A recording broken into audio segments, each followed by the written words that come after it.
spokesperson. I don't want to repeat the argument. In fact, I was always positive with the development and the policies, Madam Chairman.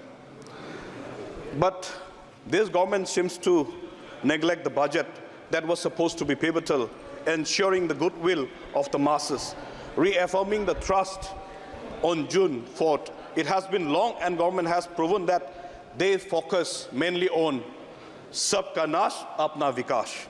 Seems like it has not learned a lesson from the Lok Sabha poll. Once again, the budget has attempted to fix supply-side factors without paying attention to farm ways to bolster consumer demand. Instead, the whole budget exercise for the financial year seems to concentrate solely on reducing the fiscal deficit from 5.1% currently to targeted 4.9%. The maximum price for which now will be paid by the taxpayer. The taxpayers pays the brunt. The taxpayer on the long-term capital gains announced have been increased, something that our finance minister would only simplify the tax structure. Madam Chairperson, this government, instead of rewarding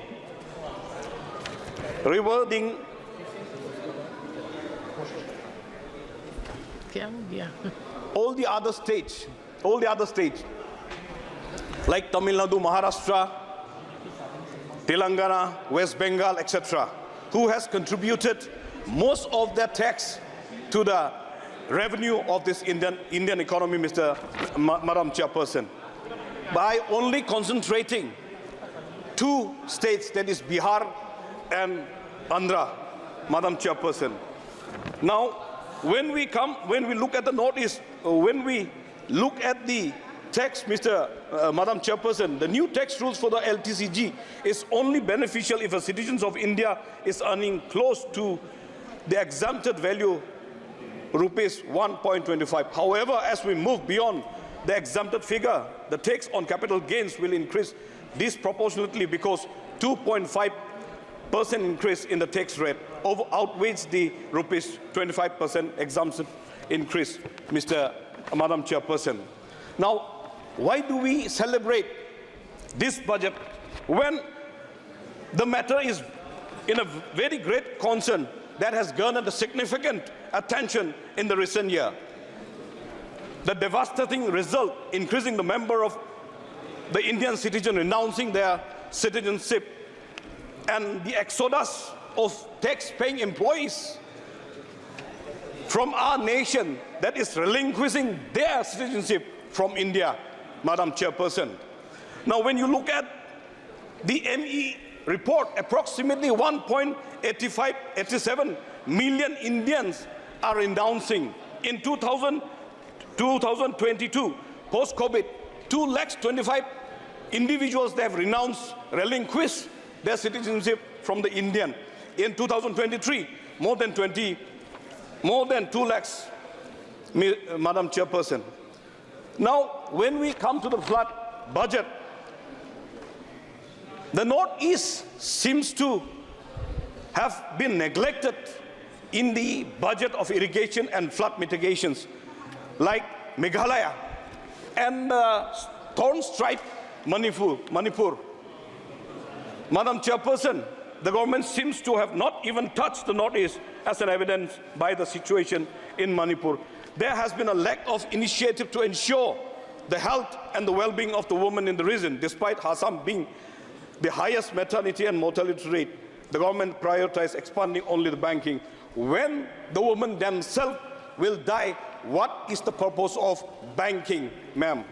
So therefore, I urge the government to address this disparity if you provide immediate aid to the riot-stricken people at the very least, establish well-equipped healthcare or hospitals to meet their needs.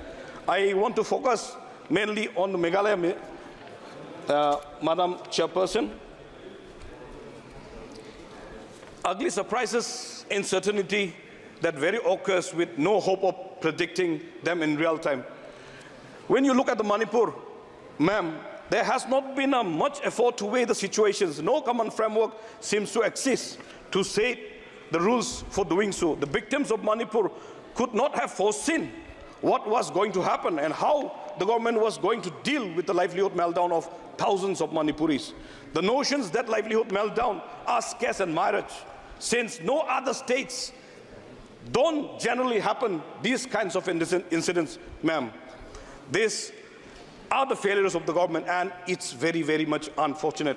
When we come to the Meghalaya, Madam Chairperson, the Meghalaya has taken the resolutions on Garo Khasi language to be included in the 8th schedule, when we could have portrayed our beautiful language in this wonderful, diversified decorum of the country. And another one, ILP, that is also been taken a resolution on the floor of the House, Madam Chairperson.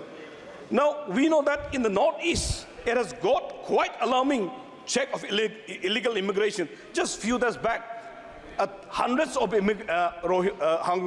Rohingya immigrants, they have already migrated to India. Now we don't have the proper checking point, ma'am. So that's why if we could do it, serious checking in this border region. Last, ma'am. Now, rampant smuggling is happening. And with that rampant smuggling along the border, this Rohingya and all the other anti-social elements that like drugs and all the others are coming through, ma'am. So if the checking point can be put up in these border areas, even the smugglings of areca, even the smuggling of drugs, even the smuggling of, sugars, this is happening. That's why the local consumers are having the problem in those states. माननीय सदस्य श्री दर्शन सिंह